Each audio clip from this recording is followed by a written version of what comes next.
Shubhodaya, Namaskar all of you. I am Srishti. Today I provided you the rest summary of this chapter 2, microorganisms. I provided you the summary video of this chapter in a previous class, but today I explain this important rest part. Suppose that useful in such video we learn about useful microorganisms, harmful microorganisms, communicable disease, food poisoning, preservation of food, process of preservation of food. So student, in a previous class we already learned about the microorganisms, type of microorganisms. There are 5 types of microorganisms: bacteria, fungus, algae, protozoa and virus. All are comes under microorganisms. These are also known as microbes because it can't see with the help of naked eyes. So student, today we learn of useful microorganisms. What is a useful microorganism? Which microorganisms which are useful for or beneficial for a different purpose is known as useful microorganisms. Such as where these microorganisms help us for food and beverage industries. जो भी food हम लोग बनाते हैं और beverage industries में कुछ microorganism का प्रिपरेशन किया जाता है. Suppose the formation of curd कैसे बनता है? Due to the growth of bacteria lactobacillus. Lactobacillus bacteria जो होता है वो क्या करता है, मिल्क में ग्रोथ होता है और उसको कन्वर्ट कर देता है कर्ड में. Same when we prepared idli dosa, जो फ्रेगमेंटेशन होता है इडली डोसा के जो पेस्ट में, वो किससे बना होता है, किसके कारण होता है? माइक्रोऑर्गेनिज्म के कारण होता है. And even to prepare the different types of beverage industries. Beverage किसको कहते हैं? पेय पदार्थ. And that means liquid substance. जैसे आप लोग पीते हो कोल्ड ड्रिंक, फिर डिफरेंट टाइप्स ऑफ ड्रिंक. तो ये सारे बेवरेज इंडस्ट्रीज में भी माइक्रोब्स ही हेल्प करते हैं उसके टेस्ट को लाने के लिए, उसके फ्रेगमेंटेशन के लिए. जनरली शुगर का फ्रेगमेंटेशन किया जाता है और वो कन्वर्ट होके क्या होता है, बेवरेज इंडस्ट्रीज में different purpose. Next one is the making of medicine and vaccine. कुछ माइक्रोब्स का यूज मेडिसिन और वैक्सीन बनाने के लिए किया जाता है. The microbes which is made to use a medicine is known as antibiotic. Antibiotic किसको कहते हैं? एंटीबायोटिक्स बनाया जाता है जब किसी माइक्रोब्स का यूज हम लोग किसी अगेंस्ट डिजीज से काउच करने के लिए, उसको मारने के लिए हम जो मेडिसिन बनाते हैं वो क्या कहलाता है? Antibiotic. And the vaccination also. Vaccination is also result of microorganism. It is a microorganism. ये माइक्रोऑर्गेनिज्म को क्या किया जाता है? वैक्सीनेशन के थ्रू इंजेक्ट कर दिया जाता है हमारे बॉडी में, जो क्या करता है कि उस डिजीज से लड़ने के लिए, डिफरेंट टाइप्स ऑफ डिजीज से लड़ने के लिए हम लोग को क्या करता है, हमारे बॉडी में इम्यून सिस्टम को डेवलप करता है. इम्यून सिस्टम मतलब हमारा कैपेबल हार्मोन, डिजीज से फाइट करने के लिए जो हार्मोन्स होता है वो क्या कहलाता है? इम्यून. इवन इंसुलिन जो लेते हैं डायबिटीज पेशेंट्स, वो भी माइक्रोब से ही बना होता है. वो उनके बॉडी में इंसुलिन सिक्रिएट नहीं हो पाता है with the help of microbes. तो हम लोग माइक्रोब्स के हेल्प से उनके बॉडी में इंसुलिन को सिक्रिएट कराते हैं, जिससे उनके ब्लड में शुगर लेवल मेंटेन हो जाता है. Next one is in agriculture. You know ribosomic bacteria which is present in gram, pea, plants और एग्रीकल्चर. ये क्या करता है? ये सॉइल की फर्टिलिटी को बनाने में हेल्प करता है. Even some microorganism are present in the soil which fertile the soil. So in an agriculture purpose, microorganisms are more beneficial. Next one is a cleaning environment. Microorganisms clean our environment. Why? Because when we throw any things here and there, for like some animals or plant or any food, how it decay? It decay with the help of decomposer that means micro organism. ये जो DK होता है micro organism के कारण होता है, जिसको हम लोग क्या कहते हैं, डिकम्पोजर। ये क्या करता है, सड़े गले चीज को डिकम्पोज कर देता है और बायोटिक सब्सटेंस में मतलब इसे चेंज कर देता है, जो हमारे एनवायरनमेंट को क्लीन कर देता है। Other use like a preparation of biogas, mass gas, methane, ये सारे भी प्रिपरेशन जो होते हैं जो हमारे फ्यूल के रूप में यूज किए जाते हैं, वो भी डिकम्पोज किया जाता है with the help of microbes.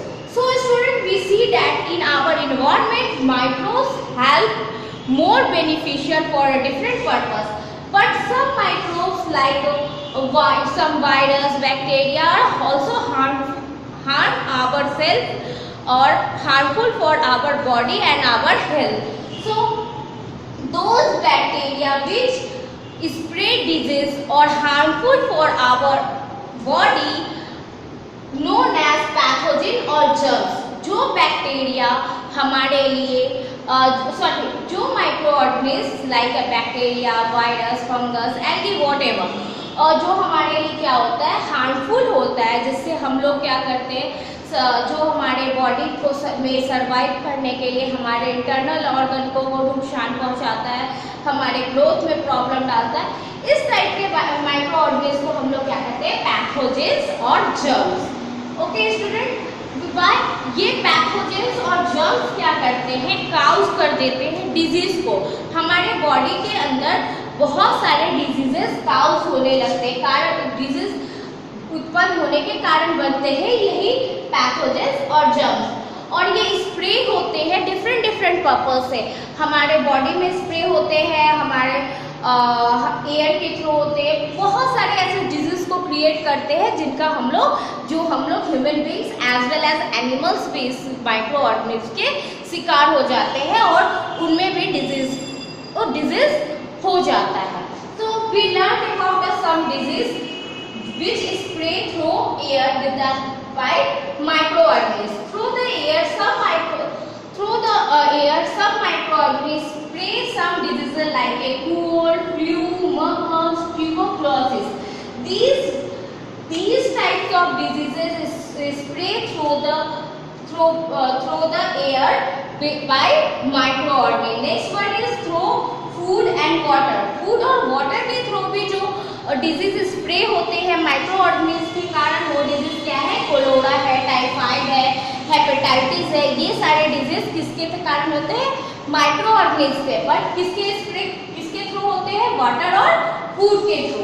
Next है थ्रू द डायरेक्ट कॉन्टेक्ट, जैसे डायरेक्ट कॉन्टेक्ट में आने के लिए डायरेक्ट कॉन्टेक्ट से भी कुछ क्या होते हैं, कुछ डिजीजेस स्प्रे करते हैं जो माइक्रो ऑर्गेनिज्म के कारण होता है, जैसे ringworm, flu, chicken pox, even in the nowadays COVID-19 is also a direct contacted disease. That's why our government give say that take a social distancing. Government हमारी जो भी social distancing को वो फॉलो करने के लिए कह रही है कोविड-19 के लिए, डैट मीन्स कोरोना वायरस से रिलेटेड जो डिजीज हो रहे हैं, क्योंकि वो किस तरह का डिजीज है, कैसे थ्रो करता है, डायरेक्ट कॉन्टेक्ट से।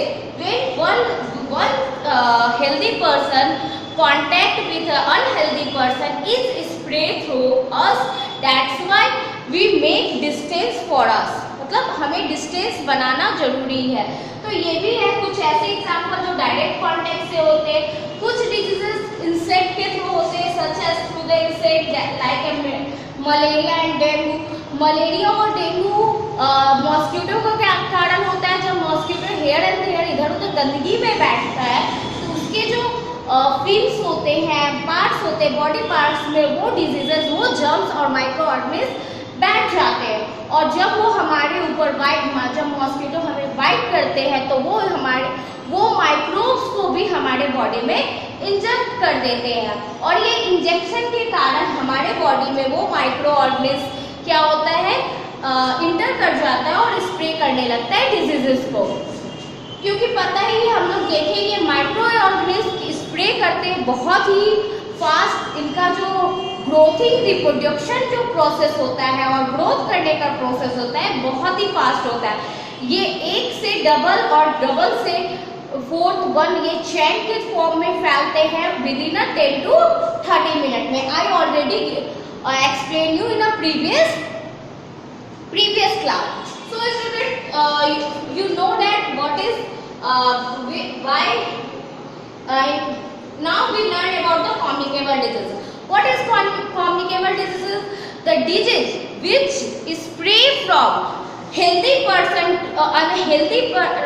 unhealthy person to healthy person. वैसा disease जो अनहेल्दी पर्सन से हेल्दी पर्सन में चला जाता है with the help with air, water और with contact is known as communicable disease. वैसा disease जो भी एयर या एयर के थ्रू, वाटर के थ्रू या फिर संपर्क के थ्रू जो एक हेल्दी अनहेल्दी पर्सन से हेल्दी पर्सन में आ जाता है, वैसे डिजीज को हम लोग कम्युनिकेबल डिजीज कहते हैं.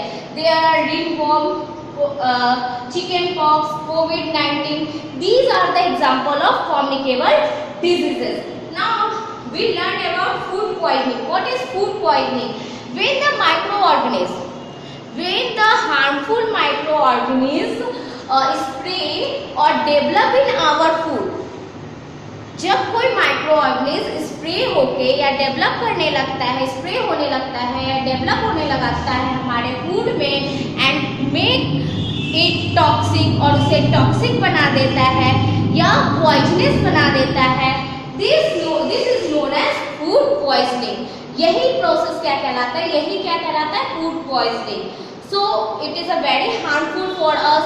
We can't eat the poisonous food because the microorganisms created toxic in our food material and it is not suitable for our health. So student, now we learn about the preservation of food. We see that food is when the microorganisms spray in our food and it create in a toxic substance in our food, so it is harmful for us. So how we preserve it? हम लोग को इसे बचाना कैसे है?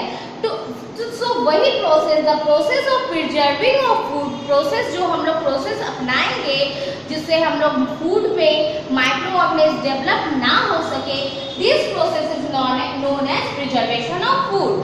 सो what is the process of preservation of food? There is a different types of process of preservation of food. First one is heating. When we heat the food, the microbes has no capacity to spray on them.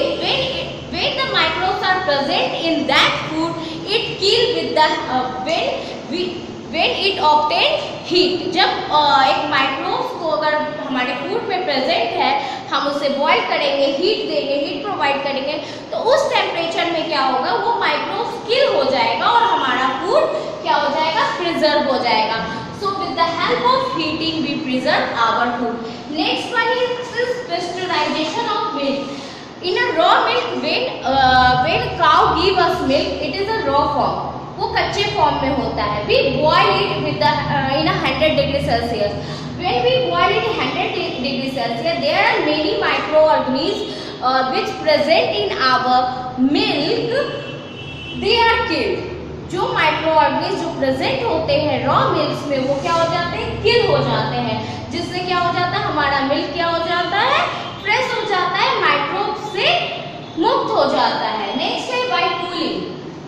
Cooling is also एक example, और cooling एक ऐसा process है जिसमें भी हम लोग क्या कर सकते हैं? माइक्रोब्स को ग्रो होने से बचा सकते हैं. with a low of 100 degree Celsius या with 0 degree Celsius और low of 0 degree Celsius, अगर हम 0 degree Celsius या -0 degree Celsius में चले जाते हैं तो उस सिचुएशन पे कुछ माइक्रोब जो होते हैं फूड प्रेजेंट में, वो क्या होते हैं? सर्वाइव नहीं कर पाते, वो डिस्ट्रॉय हो जाते हैं, उनका स्प्रे भी होना बंद हो जाता है. सो इस प्रोसेस के लिए हम लोग कूलिंग करते हैं, और इसी प्रोसेस के चलते हम लोग क्या यूज करते हैं? रेफ्रिजरेटर का यूज करते हैं. देखते हैं हम लोग रेफ्रिजरेटर में, दैट मीन्स फ्रिज में हम लोग फूड को रखते हैं तो काफ़ी दिनों तक चलता है. वाई? बिकॉज वहाँ का जो फ्रिज का रेफ्रिजरेटर का टेम्परेचर बहुत ही कोल्ड होता है.